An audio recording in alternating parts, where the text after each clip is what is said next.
the Enneagram, your free life coaching channel where you get positive content for your mind, body, and soul with the help of the Enneagram, of course. So today, I actually had tons of videos I would have to edit and work on, but I realized that I really need to make a video about the coronavirus and especially how you as a number can, here in this video about number 1, can just cope the best way possible with this fear that's going on, and also not just cope but maybe even be an inspiration for the people around you, because I think that's something we really need at the moment. Somebody to inspire because they're grounded and they know their character and know what they need in the moment of panic so that they can stay calm. So that's why I'm doing this video right now, because in my life there's not a lot I can say that I know really well and in detail. I've always said that I'm just someone that loves to know a lot, to know a little about a lot, so just like generalizing stuff. But something I really do know is the human psyche. I've read tons of books. I love to spend time thinking about the ego and thinking about our behavior patterns. And yeah, that's just something, like they say, if you listen or read about something 10 minutes a day for 10 years, then you have spent a really long time on something. And I've done that more than 10 minutes every day since the last 10 years. So yeah, that's where I've ended up to, is here with you talking about the Enneagram number 1. So I'm just rambling on here a bit to tell you the story about this video. If you want to skip ahead to where I really get into the important part of how to cope with number 1, just look down at the content and switch to those minutes. So yeah, what I was talking about is if you have never heard of the Enneagram before, in my video with the coronavirus in the title, then I'm going to tell you something right now.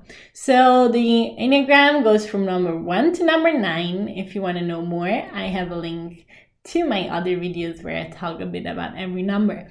But with number 1, the perfectionist, as a child, number 1s usually have realized that they started off normally as a number 7. If you don't know what a number 7 is, hello, hi. So number 7s are usually quirky, happy people, like the just number 7s are usually very happy people that just tend to ignore everything that's bad. So that's my coping mechanism. I just ignore it. It's not there. Everything's perfect, fine. Coronavirus, maybe I don't have to go to work. Maybe I can just stay home. That would be perfect. Yeah, oh no, nobody's dying. I don't look at that.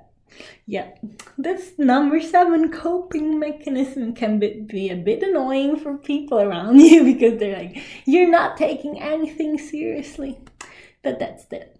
So number 1s then had a childhood experience where they realize they have to grow up now.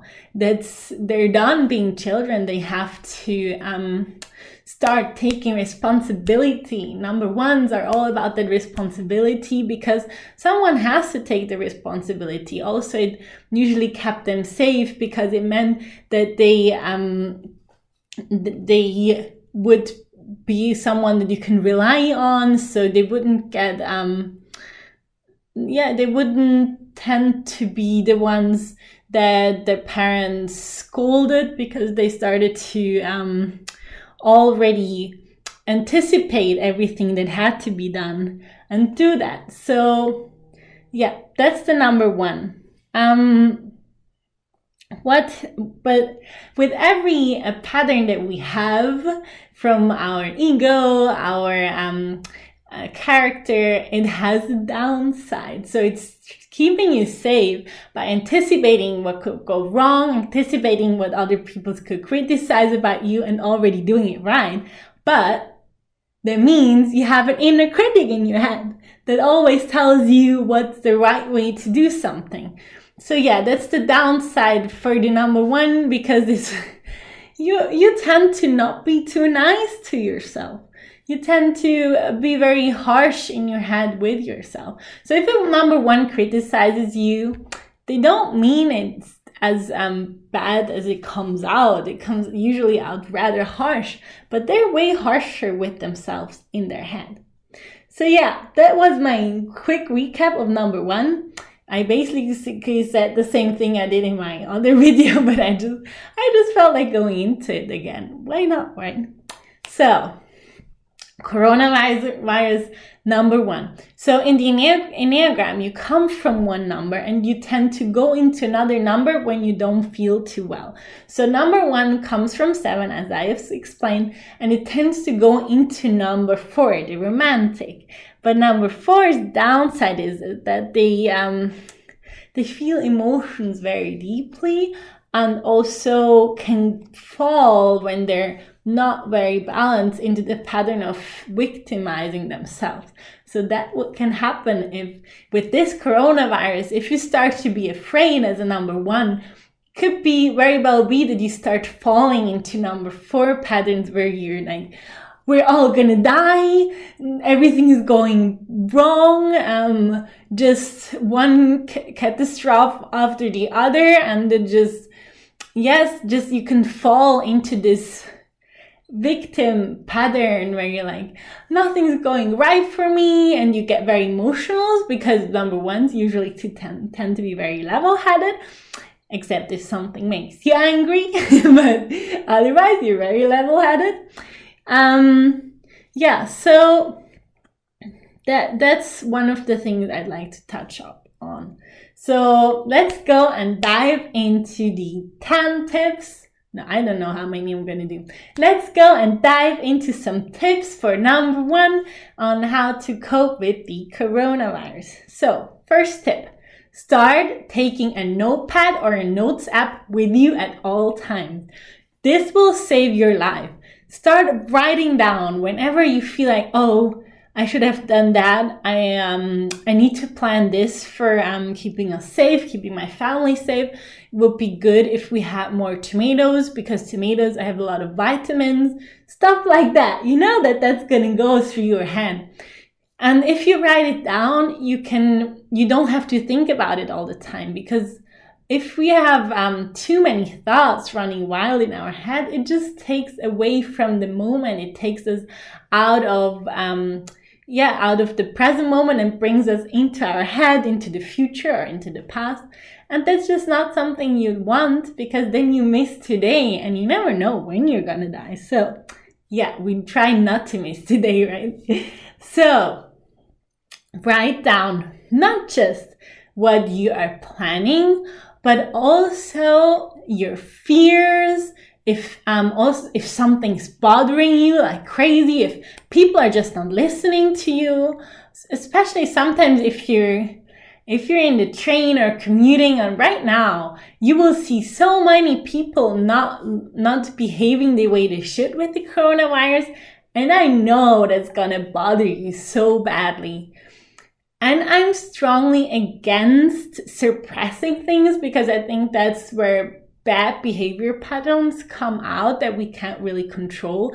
So I try to not suppress emotions, even the bad ones. That's just us judging that emotion by saying it's bad. So you only have a limited way of reacting if something's bothering you badly. Either you confront that poor old lady in front of you that's behaving badly or shouldn't even be there. She should be at home. She should look after herself. You want to tell her that. I know you will want to tell her that. So you can either do that, confront her and tell her that, or you can take out your notepad and write that down. But please don't just suppress it and be like, oh yeah, it's all good. I'm Zen because you're usually not Zen. I'm Zen because Zen, we like to go into the esoteric side here sometimes. We're like, oh, we have to be a good person, show no emotion, and just be fine with it. We're human beings. Even Dalai Lama said, like, I love his quote where he says, one mosquito, two mosquitoes, that's it's just human. It's okay to not be okay with stuff.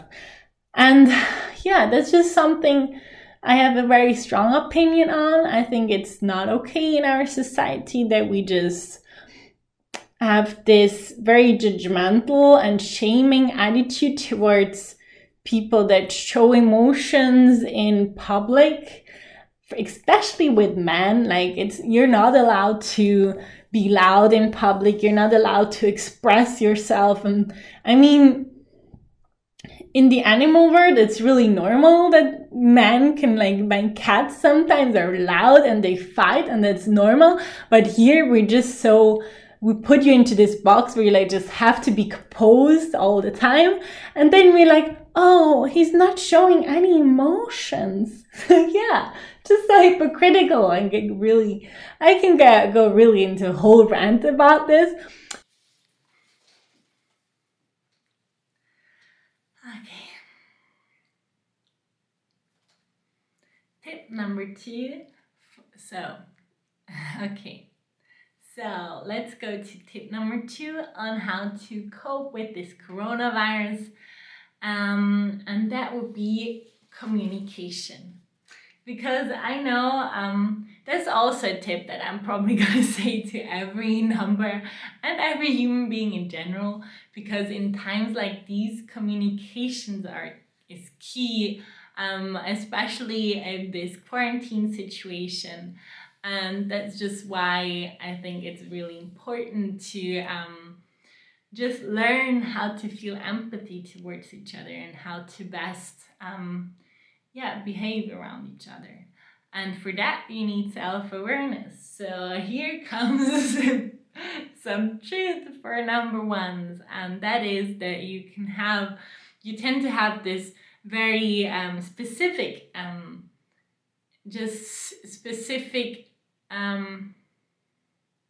you tend to have this specific vision of how something should work, or how someone should do stuff, or how someone should do something. And they can, if that person is not upholding that vision and is behaving differently, you can get a bit angry with them because you tend to be very hard on yourself. The critical voice in your head tends to be very hard on you, and so that can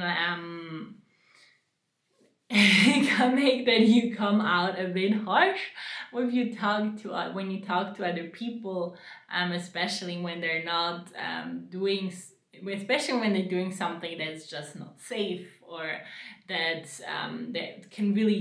triggers you. Then you can talk to them the same way that you talk to yourself, which is not a very nice way to communicate. So just please tell the people around you, the people you love, or just maybe don't love them, but they're your family and they're around you anyway. Then please tell them that it's very important to you that they follow some guidelines that are important, that keep them safe in times like these. Maybe write down a list and be like, okay, so I really need you to do these things because I want you to be safe. And I have to tell you, if you're not gonna do them, I could get a bit angry. And I'm sorry already. I'm sorry for that. Yes.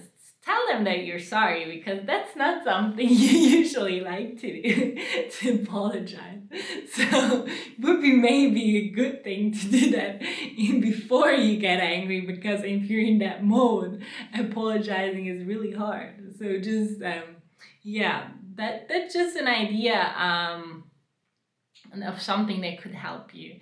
That's one of the things I love about the Enneagram. We talk to each other, we start to know each other's quirks and what can trigger them, and also have empathy with each other, because then I know I have really difficulties at looking at negative stuff, for example, and so I know how hard it is for you with your things that are hard, so that just gives us a level field that we know that to not ask too much of someone else, not more than we ask from ourselves, So yeah, communication is key here. And I think I said everything about the communication part. Let's go and dive into the third tip I have for you as a number one.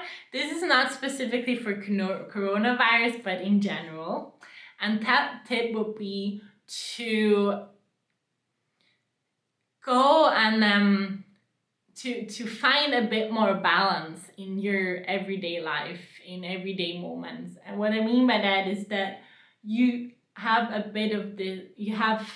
personality that likes things structured, that takes responsibility, and there's another side to that. And that side is that is the playful side, your inner childlike side, the one that loves to tell jokes and make people laugh, and is and that side can get a bit crushed by that one that likes to take responsibility, or not even likes to take responsibility. It's just something you learned to do because somebody had to do it, right? So it's really important that you balance that out a bit, because otherwise we never know if we're gonna die by this virus. Some people will. I don't know if it's gonna be me or someone else I love, or as if it's nobody I know, but we're still connected, and you really don't want to regret not having been happy in your life. Even if you die in 30 years or 40 or 50 years, it's still the biggest regret you can have is that you didn't live the moment, that you were just running around looking after everyone and trying to do the best and taking responsibility, completely losing your own happiness, and that playful side, the one that you don't really like to prioritize because you think that's not so important. Responsibility, looking after my family, and doing the right thing is more important. That's not true, because without having had fun and lived that playful side, I'm pretty sure you will regret some things then. So please try to go a bit more into that. I did a video recently where I talk about this, where I did a meditation on how to find just some ways to find your inner child, and there are tons of videos out there on YouTube or in the internet on how to practice going into your playful inner childlike side. And one of the things is to just find something that you love when you were younger, and to go a bit more into that. So for example, if you love to read stories, maybe fantasy stories, do that 10 minutes a day. Start little and then slowly work yourself up to a longer time, or just maybe 10 minutes is enough for you. That's okay. I just want you to get that balance. So that was third tip. That's a general tip that would be beautiful if you could incorporate that more into your life, because I really think that will make you happy. I really think that would make you more happy than if you just crush that side of you. Okay, So now, tip number 4 on how to deal with the coronavirus, or just in general. This is again a general tip for number 1s, the perfectionists, are people that have a big, that just have a big percentage of their personality, number 1. As you have this inner critical voice in your head, it would be really beneficial to you to give that voice a funny name. I read that in a book. I thought that's a really good idea in general for anyone, just to this voice, this critic that's in your head wants to keep you safe. It's not as something bad, or it's not something you don't want to have, but it's trying to keep you safe, but sometimes it just goes a bit overboard with its advice, or gives you just, sometimes you just don't feel like you should listen to it, and then be like, okay, Jabba, I've listened to you, I like you, Jabba the Hutt, but right now it's just not the time I can listen to you, I want to listen to your advice, so please come by later, That's something you could do, and that could be very beneficial. We just have to learn to not identify that much with and as much with our thoughts that are in our head. I think that's really important to learn to take a step back, because when you think, you're not just your thoughts, you're also the one observing your thoughts. And in that observer self, that's very powerful to be in there, and that gives you back control from your basic instincts, and your identifying with yourself can bring you even in self-destructive patterns sometimes, and to be able to take a step back before that happens, because you're like, hey, I'm not that thought, I'm also the observer, and right now I'm just looking at that thought, and usually just by looking at it, it just goes away, and that's very powerful to be in that. And so that was tip number 4 for you, to give your inner critic a funny name, or even just a name, and just so you can learn to take a step back. Here, meditation is a really good thing to do, even 5 minutes a day. Right now, I'm at 5 minutes a day because I stopped and didn't want to do it ever again. And so I said, okay, Elena, you're just gonna do it 5 minutes a day from now, and then slowly you can build up more again. But sometimes you just have to restart somewhere.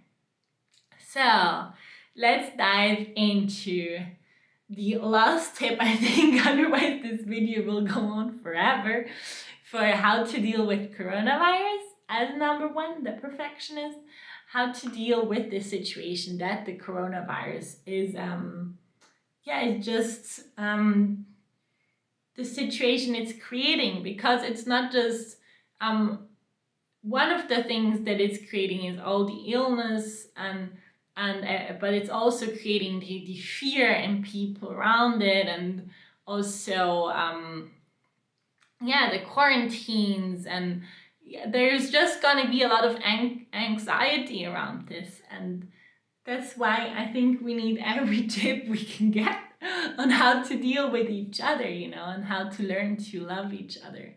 And that brings me to number 4 tip, and that is love. And love starts with yourself, and that's just a really big theme in the number 1, the perfectionist life, and if you're number 1 in your life, self-love, self-compassion, and self-acceptance. That's just a big thing there. Usually as a number 1, you only got love and acceptance when you did something that was very good, and when you were a good person, a good human being, and did the right thing, and that just didn't leave a lot of space for just being a child and being bad. Sometimes it does feel good to be bad. I'm just talking about huge stuff. I'm talking about going into the kitchen and eat some chocolate, sometimes that's really okay, that's fun, and that feels good. And if we're on topic with food, that's also something you could start experimenting a bit more, maybe. Not just healthy food, not always the same food for dinner, and the next day you're in work, you're eating it again for lunch because that's just the right thing to do to save money, and then you eat the same thing again for dinner because you already prepared all of it on Sunday evening. And there's just, can tend to, you just get a bit rigid with the stuff you do that's the right thing. And that just doesn't leave a lot of space for living and enjoying pleasure, finding pleasure. Just I just would really love for you to learn to accept yourself a bit more, and accept the good side and the bad side, and realize that it's not really bad, that we just put the word and the meaning of bad in front of it, and that you should have been loved for just who you are, for your essence. And that's just something most people don't experience as a child. I don't know a lot of people in my life that experienced that from their parents, because their parents didn't experience that from their parents. And that's a cycle that would be beautiful if we could break, so that for our children we can give that love and acceptance. So it starts with yourself. There's this exercise you can do, is that you every time before you drink water, you look at it and you imagine the person that you love most in your life. You imagine that love for that person going into that water, and just pour all that love in there and then drink it. And I've heard that can be very transformative for a person to just, in that moment you give that love to yourself. And that's just, it's a process. It's not an easy thing to do. It really isn't. And it's something that you have to do every day and in every moment. It's not something that's gonna come like a wave and then you have it, that's not how life works, So that was pretty much my last tip for you. I hope wish that video was helpful to you, and if it was, please like and subscribe. Maybe comment if something wasn't clear, or if you have a question, or if it touched you. I'm sure that I'm gonna write back. And that was it with the Enneagram. So now I just would love for you to put on some music and have a dance party and laugh and prioritize laughter in your life, and because laughter is healing, and that's what we really need right now. That's the thing that will heal us from all this fear going on around us, is laughter and love and acceptance. So yes, bye. Oh, and of course, the right security measures. I don't want to offend you. I know we need very good security measures. Put on your face mask and behave right. No more hugs in public. No more shaking hands in public. Yeah. So we have this thing at the gym where we shake hands with our clients with our feet. So yeah, that's something you can do. So yeah. Well, you're a good man, quite the best man.